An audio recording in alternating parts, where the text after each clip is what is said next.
Welcome to Virupakshi news channel. ప్రసాదం పెట్టినందుకు బ్రాహ్మణ్ణి కొట్టిన అన్య మతస్థుడు. ఈ సంఘటన చూడటానికే చాలా బాధాకరమైన విషయం.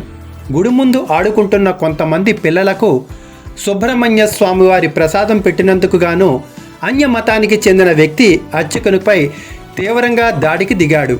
అన్య మతస్థులు దేవాలయంలోకి వచ్చి విచక్షణారహితంగా దాడి చేసిన ఈ సంఘటన గుంటూరు జిల్లా పొన్నూరు గ్రామం తెలగపాలెం శంకర మఠ వీధిలో గల సుబ్రహ్మణ్య స్వామి దేవాలయంలో చోటు చేసుకుంది.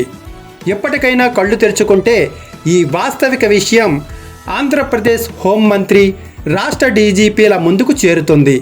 ఇలాంటి దారుణాలు జరగకుండా ఉండాలంటే హిందువుల రక్షణ చట్టం ప్రకారం గుడిలో బ్రాహ్మణులపై దాడి చేయటం కానీ, లేదా గుడిలో నియమితమైన ఉద్యోగులపై అనుచితంగా వ్యవహరించడం కానీ, లేదా గుడి దేవాలయ చుట్టూ పరిధిలో నిర్ణయిత నిషేధ ప్రదేశాల్లో మసీదులు, చర్చిలను కట్టేవారిపై తీవ్ర కఠినంగా శిక్షించే చట్టాలను రూపొందించేందుకు హిందువులు నడుం వంచి బాధ్యతగా పోరాటం చేయవలసి ఉంటుంది.